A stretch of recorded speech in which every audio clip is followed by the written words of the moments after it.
Today we are going to learn in so many ways what to do with these little rugrats who have just turned into Steve Podborskis and Nancy Greens and whatnot. And with us is Rob Butler. Hello, Rob. Hi, Gord. Hi, Krista. Say hi. Hi. And Andrew. Gonna say hello? Too busy. And this is, Jeff Jeffrey. Cutbush. Yep. Hi, Jeff. All right. So we have this one here who hasn't skied at all. Andrew's been up a couple of times, and Jeffrey is doing really good. So I guess we should start already at the age of 4. Yeah. All right. Okay. So Rob, where do we start when we have someone who hasn't really done anything at all before? Great. Well, Krista, this is her first day, so our goal for her is that she'll just feel some sliding today, and we might even get her sliding down a little bit of a hill. With Andrew, he's had a bit more experience. We'll show Andrew riding the lift and how we help him ride the lift and also support him on the way down.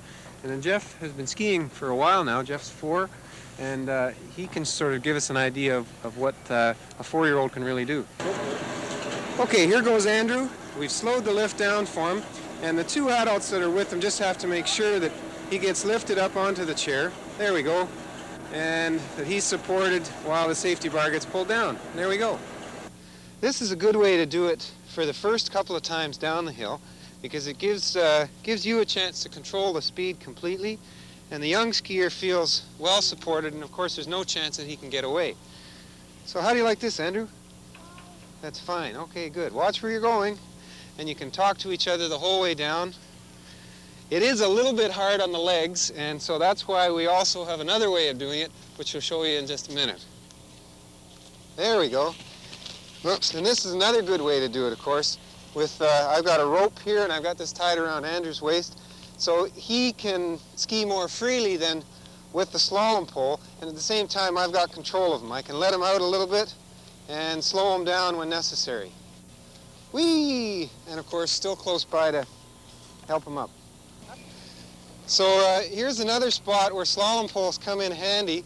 I can support Andrew with these and we can ski together. I can talk to him, but he's really skiing on his own.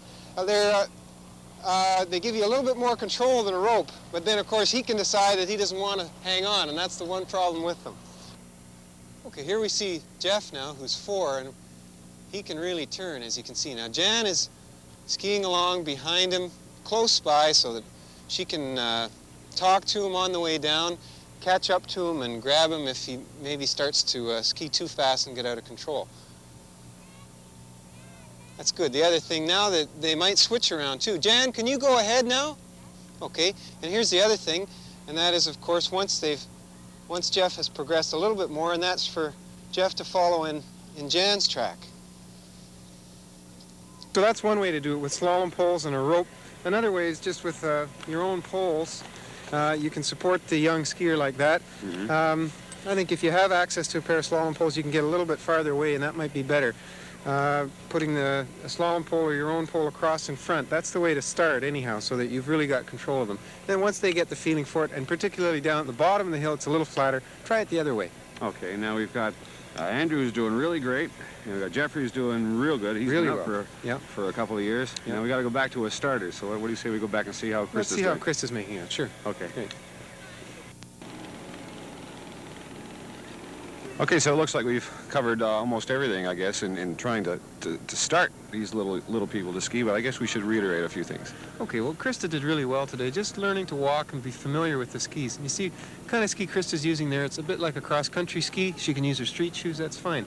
And I think any parent could start with skis like that. And then this is a bit more involved here. This is a proper alpine ski with a real binding, with a weight range suitable for somebody like Andrew.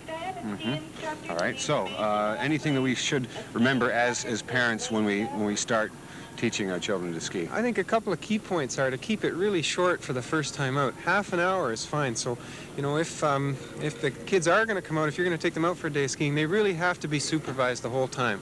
Keep it really short to start so that they have a good experience. That's the main thing.